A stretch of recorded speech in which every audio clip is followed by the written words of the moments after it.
Melissa, Sarah. what are we reading today? We are reading Tomorrow and Tomorrow and Tomorrow by Gabrielle Zevin. Yes.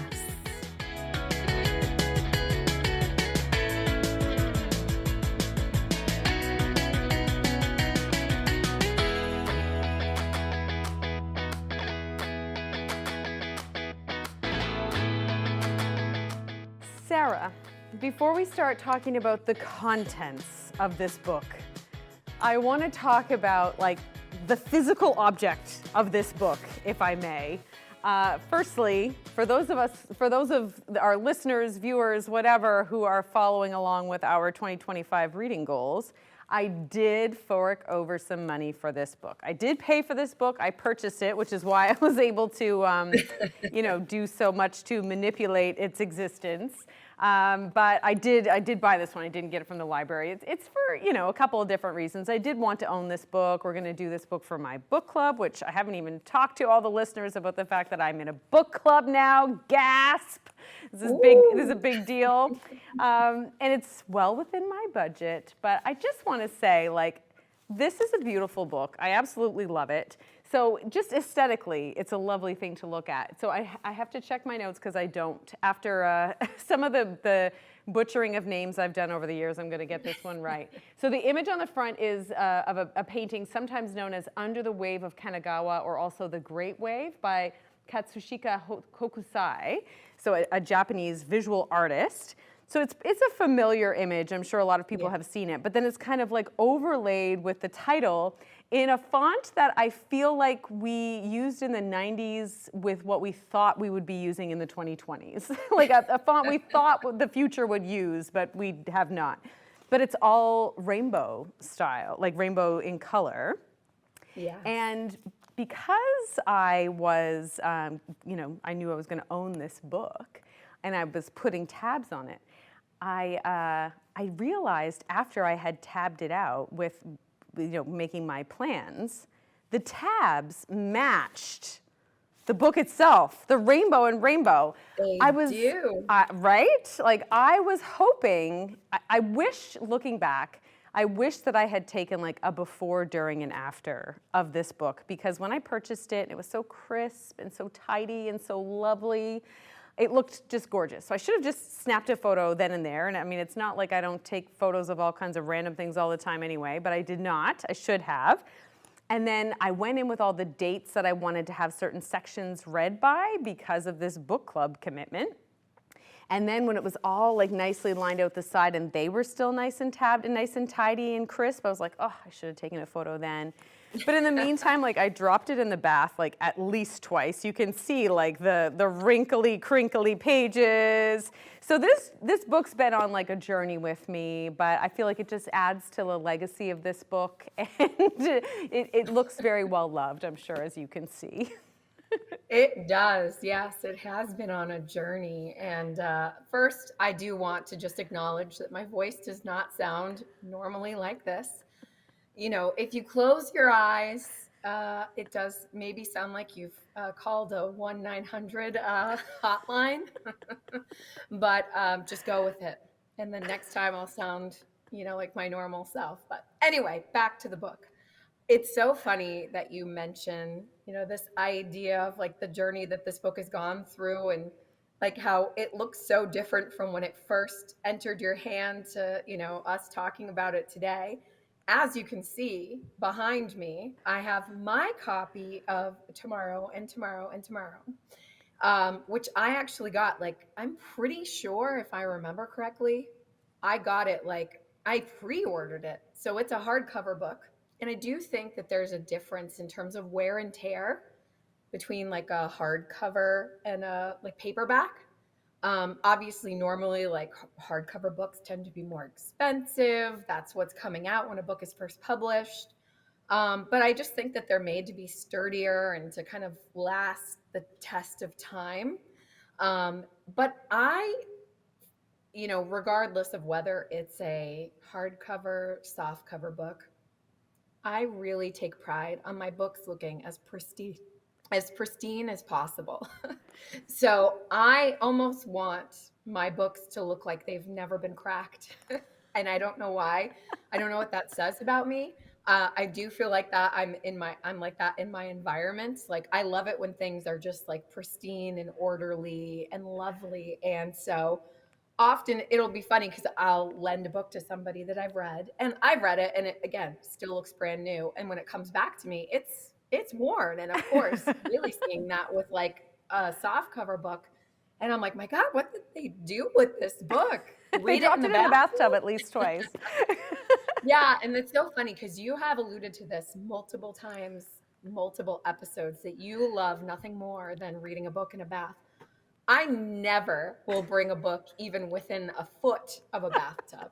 Like I just because the idea of getting those pages crinkly and wrinkly, oh, it just like really, I don't know. It just No, that really is speaks. a key. I think that though, like transcends many elements of your personality. That, like you said, like things being orderly, which we are Mhm. definitely a yin and yang. I think Yeah. there, yeah, whatever that expression is, because I do feel like, and I was saying this a little bit jokingly before, but I like the idea of my physical book sort of telling its own little story. Like I remember in university, I used to kind of like it if I get a little bit of coffee or something, like on a particular page where I was spending a bit more time than others, and be like, oh, okay, this page had a little bit more life to it, or like I said, this like legacy that the book carries with it. So definitely something that you and I differ on there, because this is a well-loved book. Now, I don't want it looking, like a disaster. I don't want it to be like defaced. But even like Yeah. I think we've talked about this separately too. When it comes to the tabs, I've never seen you hold up a book where the tabs are even curled in this way. Like yours come out at like, perfect 90-degree angles, and they're I'll a even trim them. I'll trim them so oh. that they're like all aligned with one another. It's ridiculous. No, it's lovely. So Yeah. that's my little banter that I wanted to get out there about the exterior of the book. The book as like the physical object. But we Mhm. should probably dive in to the contents of the book. And so I thought I'm not going to reinvent the wheel here. I'm going to read for the purposes of a summary. I'm just going to read right from the back. And I do think it's like work smarter, not harder. Somebody out Right. there put a lot of effort into, trying to distill this into sort of a blurb for the back. But it's a sign of a good book, I think, when there's just so many different layers and so many different directions or pathways, which we'll get into talking about in the discussion, that it's really difficult to sort of narrow it down to one succinct kind of summary. So I'm going to read straight from the back. This is what the publishers even wanted us to know about this book. On a bitter cold day in the December of his junior year at Harvard, Sam Mazur exits a subway car and sees, amid the hordes of people waiting on the platform, Sadie Green. He calls her name. For a moment, she pretends she hasn't heard him, but then she turns and a game begins, a legendary collaboration that will launch them to stardom. These friends, intimate since childhood, borrow money, beg favors, and before even graduating college, they have created their first blockbuster. Overnight, the world is theirs, spanning 30 years from Cambridge to Venice Beach. Tomorrow and Tomorrow and Tomorrow is a dazzling novel that examines the multifarious nature of identity, disability, failure, the redemptive possibilities in play, and above all, our need to connect, to be loved and to love. Yes, it is a love story, but it is not one you have read before. So Sarah, you've had this book now for years. You read it, I think you read it near the end of 2023, if I'm remembering correctly. I was trying to think about this and I actually looked at when the book was published because I was trying to think. Somebody had recommended it to me, my cousin, Trina, so not someone who we've mentioned previously on this podcast. But she had, I think, seen an article about it, and it was like an early review before the book was officially out. And she had recommended it to me. And then I ended up, again, pre ordering it. And for some reason, I thought it was like the first book of maybe 2023 that I had read. I see that it was released in 2022. So I'm like trying to put it together. But I guess all of that goes to say that it has been several years since I have read this book. So probably at a minimum 2 years ago, maybe a little bit longer. So yes, it's definitely something that it's been on my shelf. It's something that I read as soon as I got it, but it's been a while since I've revisited the book. And I guess without getting into like too many, points of the book yet, like did even that summary resonate with you? Were you like, oh, I could have said that verbatim, I remember exactly what this book was about, or did it just kind of like help you remember it? Did any of the brief summary there like kind of spark anything for you? It did, and we'll get more obviously within our conversation about like how we feel about this book or what we think about this book, but again, having read it, multiple years ago, the summary definitely brought me back. And even when we were discussing this episode and you said, I think I want to do tomorrow and tomorrow and tomorrow, I just finished it. I started thinking, like, what do I remember from that book? And I feel like I remember a good portion of it, which I feel like is a testament to the story itself.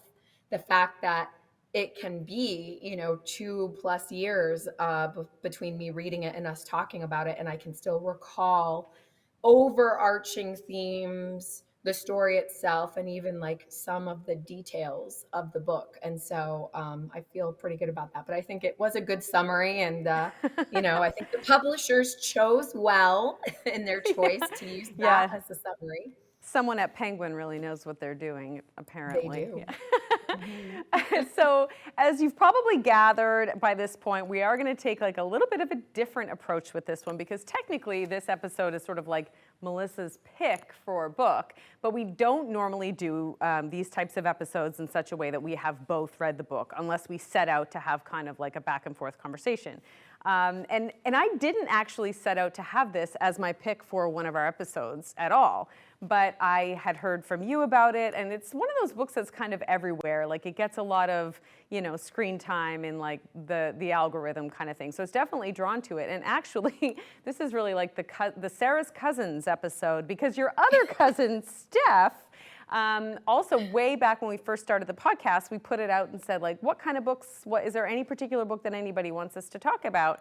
And she actually referenced this book, just sort of saying, like, I'd love to hear what you guys have to say about it. So it all kind of worked out. Like I said, it's like a book club pick, and then Steph had recommended it. You've also read it, and then, of course, today we were going to record. So I was like, let's just do this. Like, let's do tomorrow and tomorrow and tomorrow as the conversation. So as I am very well known for doing, I'm going to take an approach to this conversation in the same way that I go fishing for compliments, which is by sort of humble brag complimenting other people and hoping that they'll reciprocate by telling me the exact same thing. And we've talked about me doing this on the podcast before. My most famous instance of this is when Sarah and I had gone on a vacation in the Caribbean. We came back very well tanned, and then I had a tendency of telling our friends like that they had nice tans, even though they'd been in St. John's, where they were not sunning themselves. But basically, it was so that they could be like, you actually have a very good tan, and I would accept the compliment.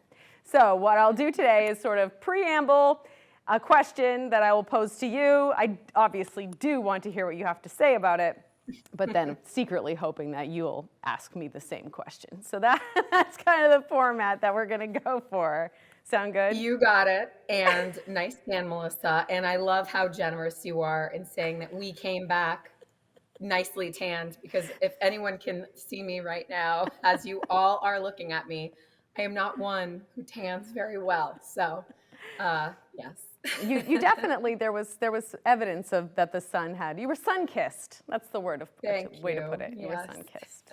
So, okay, so here we go. We'll get into this. So one of the themes that really becomes apparent very early on in this book is this idea that there is what the road not taken, if we can kind of borrow from Frost. And certainly this author does borrow from lots of other authors in really clever, masterful ways that I really loved. So the idea that the series of decisions that you make that guide your life's path, they result in where you end up, and then that determines what's going to happen in your life. And then simultaneously, there's all the decisions or the options that you didn't take, all the roads and the paths that were not taken, and that in some ways maybe they are also sort of a parallel life that could be happening somewhere else. And I think that this particular theme bubbles to the forefront very early on when Sam acknowledges openly that he had always kind of known that his mother had considered having an abortion when she was pregnant with him. So he knows that there is a very possible other timeline, other series of decisions that happened that came very close to happening in which he would not have existed. So I think that sort of is one of the earliest points that we start considering that idea of these alternate paths through life, or these various options, and things being very if this then that, if this then that kind of thing. But then it's also made all the more obvious when Sam and his mother invent a game where they try to take a different route home every time they go visit his grandparents. So it's a little game that they've come up with because they heard there's a set of secret passageways through Los Angeles, and they want to try to find them, so that they're going to try to sort of scour this whole the area between the grandparents' house and their house, and every time they take a different route. And one of the times on the route that they take, they end up in a car crash which kills Sam's mother and ends up injuring his foot extremely badly, which has an impact on his life. Obviously, his mother's life is ended, and then the lives of everyone around them are impacted by this. So this idea that you can make, if you decide to take one road, your life's going to go in one way. If you decide to take another road, it's going to go in a different way. So I do wonder, and this is the first question I'm going to ask you, and then maybe you'll ask it back to me, is about this theme of the road not taken, this series of events that allows you to take a particular path through life, but were there different directions that conversation or that lifetime could have taken? Did that resonate with you in any way? It certainly did. And ultimately, it was this idea of the road not taken that drew me to this book, and was why my cousin had recommended it to me, was this idea of, in particular, the relationship and friendship between Sam and Sadie, and kind of the ins and outs of that, and the course of that relationship is what drew me to it. And I love anytime there's like a path not taken, sliding doors kind of element within a story. I'm always like a sucker for that. But I really think there's a few things, and again, like the author, I feel like, is clever in the way, as you reference, like she uses other stories and she references them in unique ways within the book. But really, I think the biggest way that she plays with this idea of the road not taken is the whole fact that the entire story is built around the process of developing and playing, or playing and then developing video games. Because that is a place where you're acting that out. You can play a video game over and over and over and over again, and you can play it differently each time. Will you get the same results? Does the video game hold certain surprises within it, that if you take these different paths, that you'll reach these different conclusions? And I feel like all throughout the story, that is really what she's kind of talking about. And I think maybe in the idea of both characters, the Sam character in particular, like you said, like he always knew that his mother had considered not having him before she ended up having him. And then the idea of, if they had not taken that particular route when visiting his grandparents, maybe she wouldn't have had that accident, and she wouldn't have been killed, and he wouldn't have had that injury, but then he wouldn't have met Sadie. And, there's so many what ifs of what could have happened if, a different road, a different path was taken. And I love the way that that's explored.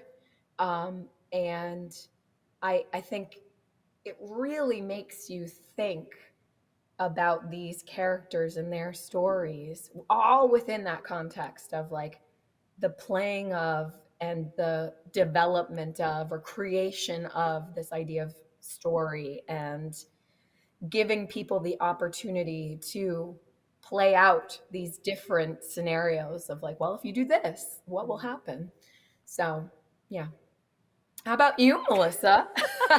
Thanks. I thought you'd never ask. Yeah, absolutely. And no, I agree with that. And I feel like it's kind of like a slippery slope, sort of like find that balance between, it can be a lot of fun to think about like the multitude of things that had to happen in order for something else to happen. And, you know, obviously, because we always do this, I got to bring it back to like how our grad class, where you and I met, where I met my husband, like all of the things that had to happen for all of us to end up in that room, in that program at the same time. You know, people living in all different places. You know, why did we choose to go to that particular school? You know, anyone could have made any other number of different decisions that go even beyond our own decision making to end up in that place, and yet it worked out. And it's like, it feels so, you know, serendipitous or something, and it's a lovely thing to think about how many things went right to end up, for us to all end up in that room. But then it's like, you know, you also kind of have to make sure you don't allow yourself to play that game in the other direction, right? And I think everyone has sort of a series of, what if I had done this, what if I hadn't done that, for sort of more negative things that happen in our lives too. So trying to kind of strike that balance, because it's a bit of a losing game, right? To use a gaming metaphor there, Yeah. like, you know, to think about things that we maybe regret or wish hadn't happened, when really we can't go back. It isn't a video game. So I do think that there's a passage I'm just going to reference here that does a nice job of kind of summarizing that notion. So I think it does a good job of addressing it without being too on the nose. So this is like relatively early on, I'd say, like, you know, within the first quarter-ish of the book here. Okay, so Sam, they're young. They are in the stage at this point of Sadie and Sam are making their very first video game that goes on to be like that blockbuster hit. But Sam kind of goes missing, and she's gone out to look for him, and she's sort of reflecting on that. On the night Sam went missing, it occurred to Sadie that nothing in life was as solid state as it appeared. A childish game might be deadly, a friend might disappear. And as much as a person might try to shield herself from it, the possibility for the other outcome was always there. We are all living at most half of a life, she thought. There was the life you lived, which consisted of the choices you made. And then there was the other life, the one that was the things you hadn't chosen. And sometimes this other life felt as palpable as the one you were living. Sometimes it felt as if you might be walking down Brattle Street, and without warning you could slip into this other life, like Alice falling down the rabbit hole that led to Wonderland. You would end up a different version of yourself in some other town, but it wouldn't be strange like Wonderland, not at all, because you would have expected all along that it could have turned out that way. You would feel relief because you had always wondered what that other life would have looked like, and there you were.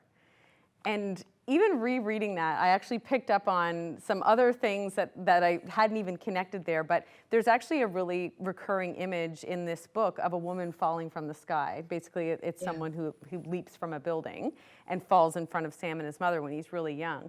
And so then when I was rereading this, and that whole idea of Alice falling down the rabbit hole, you know, it's a reference. It's almost what they call in the gaming world like an Easter egg. But anyways, I hadn't even noticed that until I read it just now.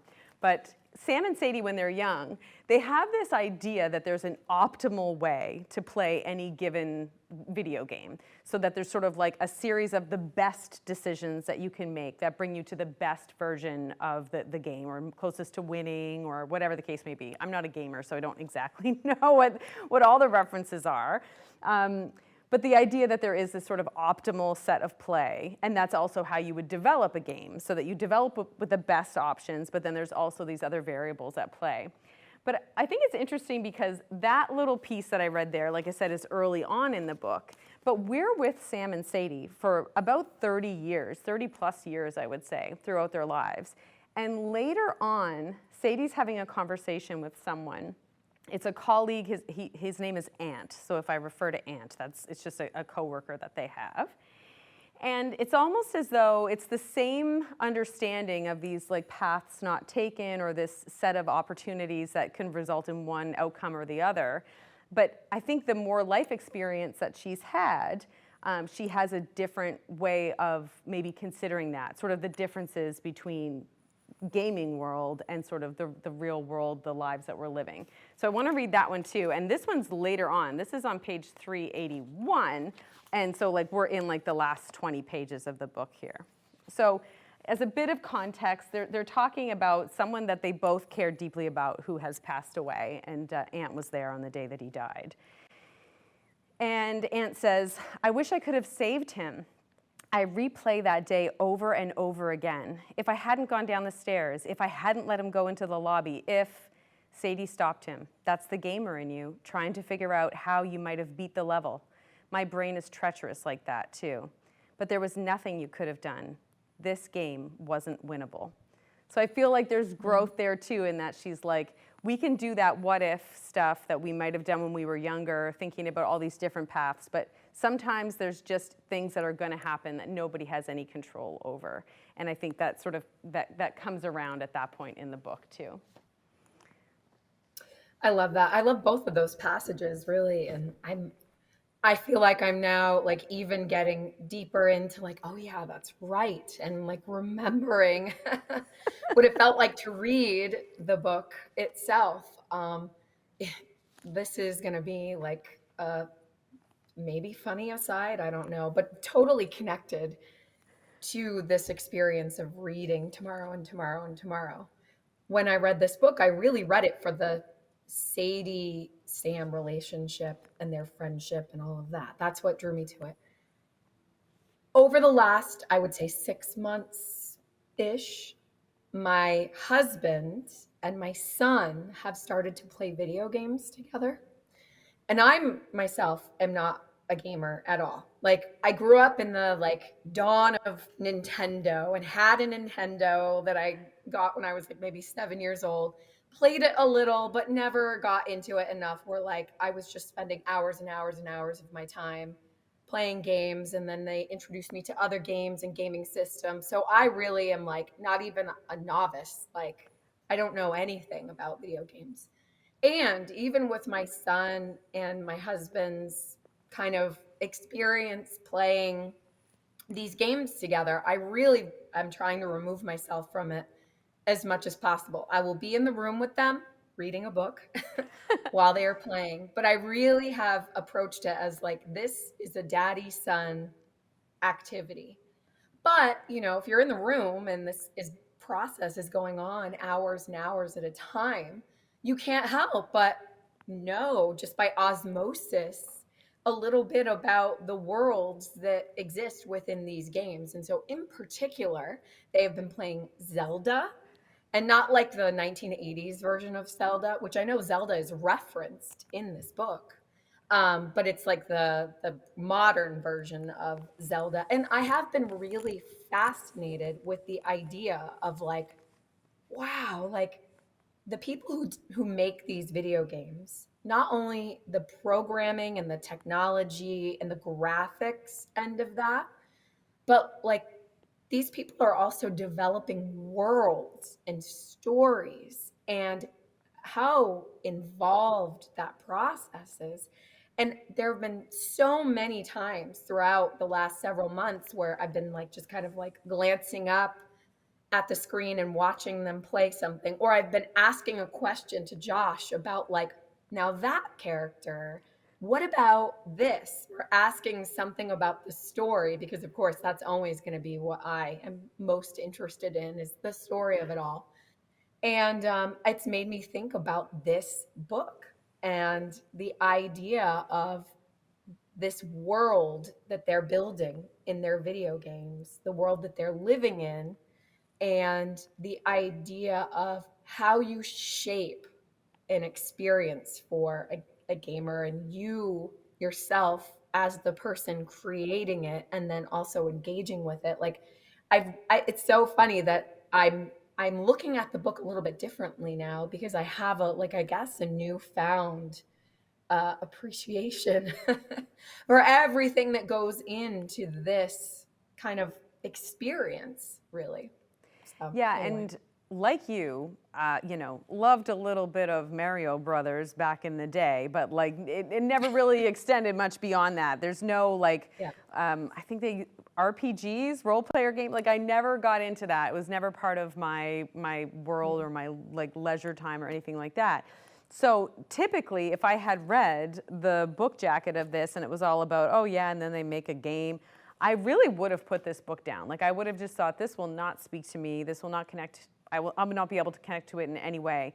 So not the case, and everyone really assured me of that. Like, no, it's a book about gaming, but you don't need to be a gamer to get it, and it's so true. And one of the things that I really loved about it was that it did put me in a different frame of mind. So it was like something that I was tangentially familiar with, being like games and that sort of thing. But so I knew enough about it for it to be able to like give me some perspective going into the book. But it was such an interesting take on sort of typical stories. And we'll get into this after, but when it says, yes, it's a love story, but not one you've read before, I feel like that could be said for all of the themes in the book. How often do we read books that are about the road not taken? All the time, but it does it in such a clever way. And this is a bit of a deep track, which I said, I was like, don't even bring this up in the episode because it's like a little bit too complicated, but here I go. There's like a whole section called Pioneers near the end of the book. And even when I got to that section, I was like, I don't think I'm gonna like this part, because effectively you enter into a video game and they're describing the video game, and some of their dialogue is even sort of like prompts or like they're saying like skip, like things that you would sort of enter on the console, I guess. It is so well done, and it does such a cool way of bringing you into that gaming realm. But then it also kind of like in a weird, I don't know if meta is like the right word to use there, but it brings you out of the game, because then you start to figure out who actually made the game, like which of the characters that actually created this game, in an effort to get people to play it so that they could reconnect with people. So then there's this turning point in that section, which is almost like a little mini book in its own right, that you start to realize whose perspective you're reading from. So you realize, oh, I'm not just reading the game, I'm reading a person playing the game, and I know who the player is, and I know who their opponents or their collaborators in the game are. And I remember being kind of like mind blown that the book could achieve that, that it could allow me, someone who's not really familiar with games, to get into that world, get into that mindset, and then to the degree that I could understand what was being talked about within the game world and what was being talked about outside of the game world. So it is really complicated, and one of the many themes of this book. So we've talked about the road not taken theme. Next, I want to bring us to the theme of work in this book. And I do mean like work, like labor, like putting effort and work into something. One of the book's main characters is even called Marx, and I don't think that's an accident necessarily. Usually naming's not in books, but there's this ongoing kind of like, almost like panicked energy in the book about, we got to get work done, the work needs to be done, we're the only people who can do this work. They're really, really driven by this idea of having to work.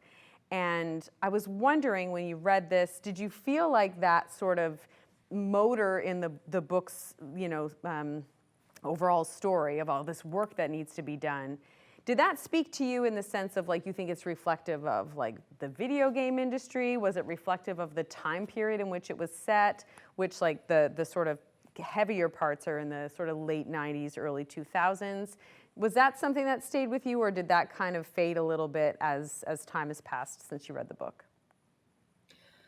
I really did feel like it was so connected to the type of work, but also the type of maybe personality or talents of the people who are doing this type of work. So like the whole gaming world, I really feel like, again, kind of referencing my own kind of epiphany about gaming through my experience observing people watching or playing games, and thinking about the amount of work it would take and the amount of people, the amount of hours, days, weeks, years that it would take to actually create this thing. And it's a form of art.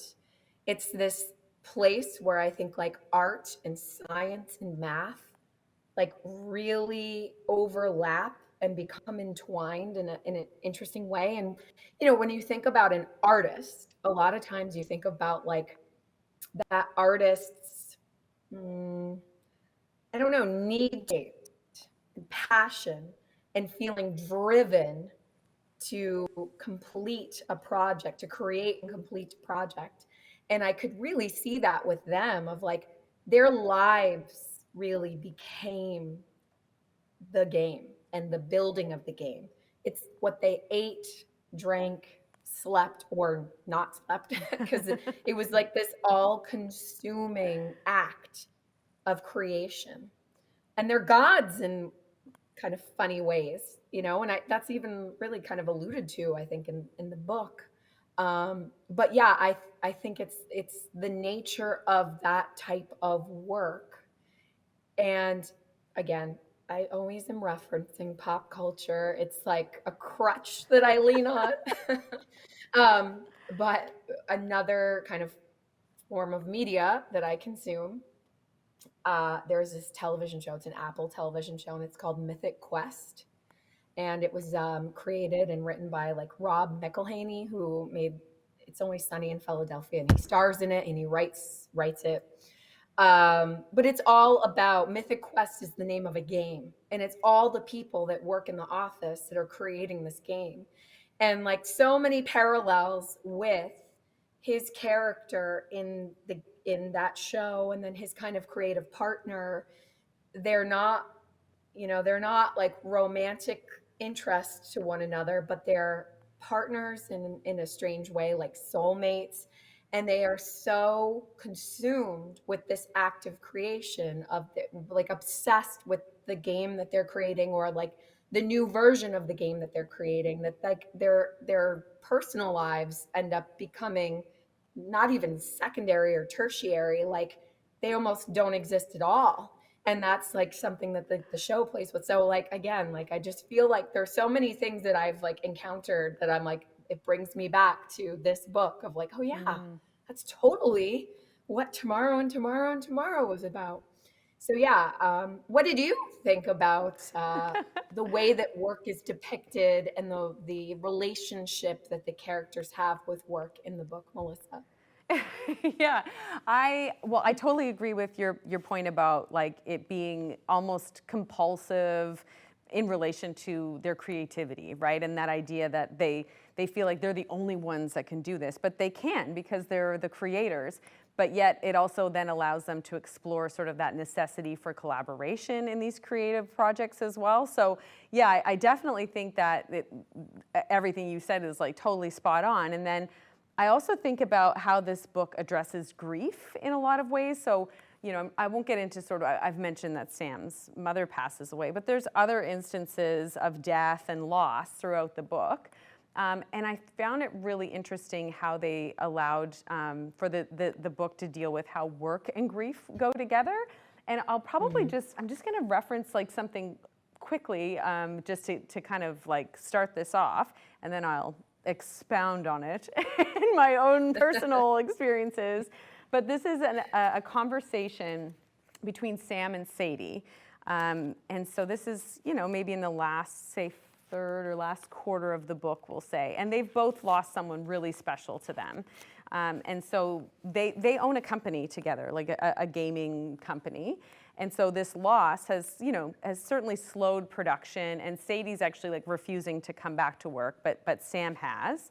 So, and he's really trying to bring her back to work. And they've had kind of like a hot and cold relationship their whole lives. They've known each other since they were kids, and they've been incredibly connected, but then also incredibly disconnected throughout that time.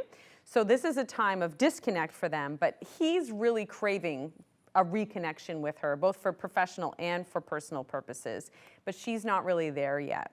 So she says, "If you wanted to help me, you'd leave me alone." And then he says, "I'd positively love to leave you alone, but someone has to run our company." Sadie pulled her hands into the arms of her sweater. "Why?" Sadie said. "Why do we have to do any of this?" "For God's sake, because it's our company." Sam stood up and he almost thought he would collapse, the ghost foot beating like a heart. But instead of sitting down or mentioning the discomfort he was in, he let the pain and lack of sleep power his rage. I'm so tired of your crap. Do you honestly think you suffer more than everyone else? Do you think you suffer more than I do? Do you think you're the first person to ever have a baby or lose someone? Do you think you're some goddamn pioneer when it comes to grief? Sadie shifted forward, and he could feel the momentum of their argument. He could feel the cruel thing she was about to say in response to the cruel thing he had said, but the cruel thing did not arrive. Disturbingly, she slumped forward and started to weep. He watched her, but he did not go over to her. Snap out of it, Sadie. Come to the office. We work through our pain. That's what we do. We put the pain into the work, and the work becomes better. And I know this is a bit, it sounds like an extreme moment, but as you know, I lost my dad in 2016. And I remember, work was such a source of comfort for me at that time, because I felt like my whole world was just dissolving all around me. Like I was spiraling in every other facet of my life, trying to figure out how I was going to go on in this life without him. And at work, it was like I was focused, I had tasks, I had things I had to do, and I could kind of like use that as kind of a weird sense of control almost. Like it was the only part of my world where I could I could take control of things, and things felt more stable. And so that passage, I think, meant a lot to me, because I was like, I can totally relate to that feeling. But then there's another passage later on, and again, it's Ant, which is funny because Ant is really not a very important character like in the a real book. minor character. But I'm realizing, I think what he did really well in the book was give both of them someone to talk to when they were disconnected. So it's like, oh, and then earlier, one was talking to Ant, now the other one is talking to Ant. But Ant also has this moment where he talks about about working in times of like trauma and stress. It's just like a short little thing, but I think this is really to your point of that compulsion when you're a creator, when you're a creative person. It's almost like things aren't complete unless you've created something that was like a result of it. And this one, there's a short, like an acronym, they say CPH. So CPH stands for Counterpart High, which is the name of a game that they've worked on. So this time Ant is talking to Sam. He says, truthfully, Sam, I was grateful for Counterpart High. I was grateful to not have to be in this world. Ant paused. Sometimes when I'm working on CPH, that world feels more real to me than like the world anyway. I love that world more, I think, because it's perfectible, because I have perfected it. The actual world is the random garbage fire it always is. There's not a goddamn thing I can do about the actual world's code. He laughed at himself and then looked at Sam. How are you doing? And then the conversation continues. But this idea of like, when you create the world, you're in charge of it, and then it can bring you a lot of comfort. Yeah, and I think what a thing that would resonate with, I think, so many of us, that there is so much about the world and our lives that we feel like we have absolutely no control over. And I think about the character of Sam, and we're introduced to him as when he's a child, and he's lost his mother, who is like his only parent, because he doesn't have a relationship with his father at all. And then he has this life-altering injury. And so talk about like something that would cause you to spiral and feel like I have no control. Everything about my world has shattered. What do I have?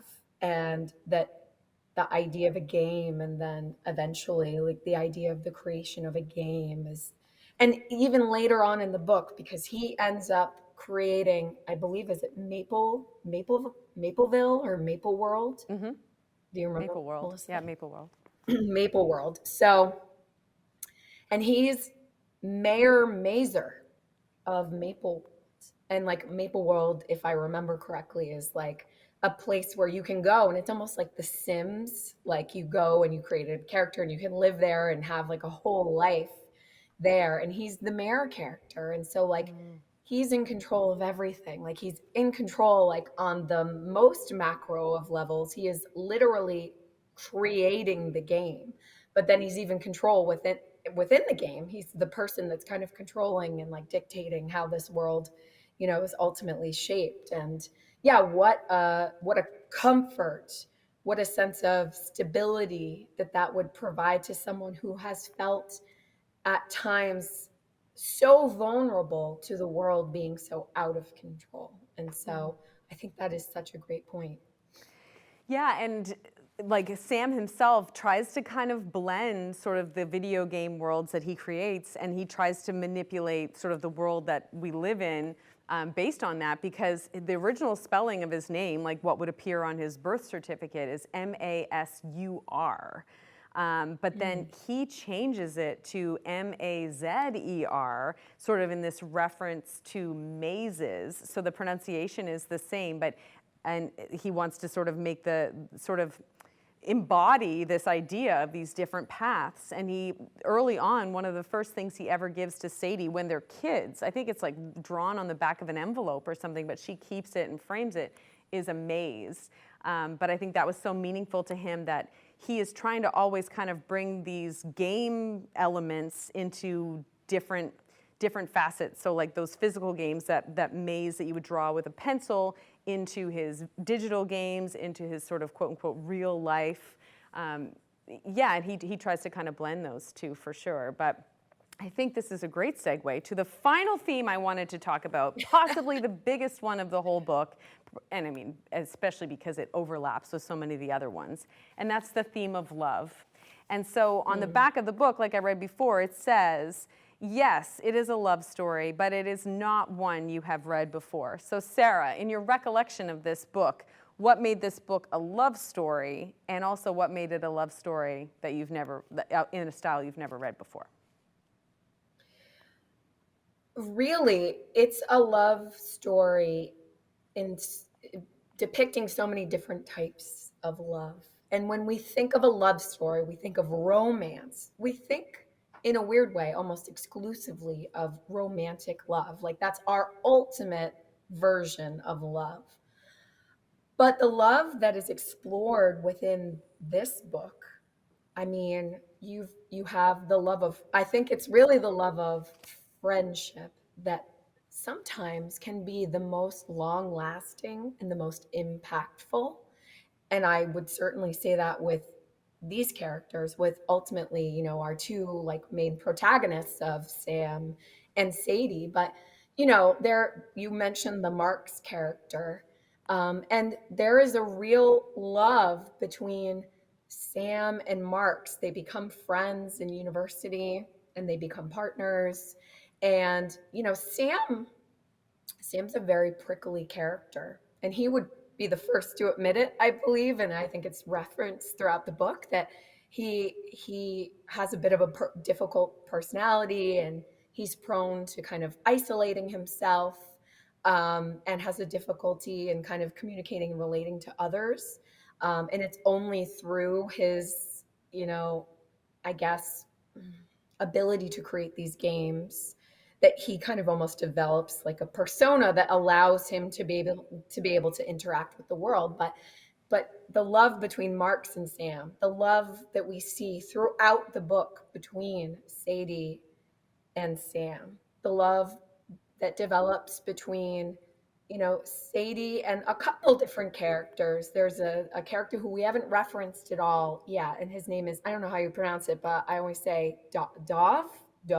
I'm not Oh, sure. yeah, yeah. um, so I mean, he's someone that Sadie has a relationship with, and that has a friendship with other characters within the book. Sadie's relationship and friendship with Marks, the relationship between Sam and his grandparents, uh, all the different versions of love and what they mean to us, what they mean to those specific characters, how impactful they are. I think that's really what makes it a love story in the way that you would not necessarily think of, or that you wouldn't have encountered before. That ultimately, romantic love is only one like tiny piece of the bigger kind of love I guess, canvas that's out there. By looking at just that one little part of it, you're not seeing the bigger and the broader power of love. So, how about you, Yeah. Melissa? And yes, even even the actual like the romantic relationships that exist, they're never overdone. There's never Yeah. any like scenes where it's really gushy and really overly descriptive in terms of like how they feel about one another. Really, the more descriptive passages about relationships and love are not about instances of romantic love that happen throughout. So the romantic relationships kind of happen in the background, even though they're powerful in terms of moving the story forward. You don't really get any intimate view of them, really, which serves the book well. Because at the end of the day, this is a story about Sam and Sadie. Like, this is their Yeah. story. And there's a great deal of care and concern and acts of love and acts of kindness. And people say, the only way you're going to get Sadie to do something is if she knows that she's going to do it and it's going to benefit Sam. And Sam's only going to do things if he thinks it's going to benefit Sadie. And they often misunderstand one another, but they sort of, they'll always kind of oscillate back to each other as well. And they're always driven by, what's going to be best for the other person. So I agree with you. It's like it allows you to really focus on the value, the meaning, the power of, I would say, like partnership and collaboration over romance and intimacy necessarily. And I thought that that was like a really lovely way of telling a love story in a new way. Yeah, and I mean, when you think about it, it is a true partnership that, I mean, they create things together. So they have children in their own way, of these games that they have collaborated on and created together. And so it is so much more than just a friendship. It's so much more than just a partnership. And the fact that, I mean, we do see them, like you said, over the period of like 30 years of from childhood all the way through essentially like middle age. Yeah, I thought, what a beautiful thing to explore and in not a typical way. So, Melissa, I think we've gotten to that point. We have. Would you say that Tomorrow and Tomorrow and Tomorrow by Gabrielle Zevin is a could read, a should read, or a must read? It's a must read. It is a must read. I loved this book. I thought it was so beautifully written. I loved the way that different sections of it influenced how I was experiencing things in my day-to-day life. I have no doubt that this book will stay with me. Did I love the characters necessarily? I don't know that I loved them as individuals. I loved what they showed me. I loved what they revealed to me. I absolutely love this book. And even that one section of Pioneers, when I got there and I started to see what was going to happen, I thought, because to that point I thought, I don't have a single criticism of this book. I had nothing that I wanted, that I would critique about that book. And then I got to that Pioneer section. I thought, okay, finally, this is where things are gonna slow down. But I loved, that was probably my favorite part of the book. It just kept getting better. Tomorrow and Tomorrow and Tomorrow by Gabrielle Zevin, absolutely a must read from me. Excellent. And that is saying something because you do not give those out super readily. So That's right. that's great. And yeah, I will agree with you that after, so many years from when I initially read it, the fact that I've been thinking about it lately, even before we, got into the planning of this episode is a testament to, I think, the craft of creating worlds, right? Both 100%. within the book from the author's perspective and, you know, in creating video games. So, well, thank you very Beautiful. much, Melissa. This was wonderful. Thank you. Awesome. Can't wait to talk to you again. Bye.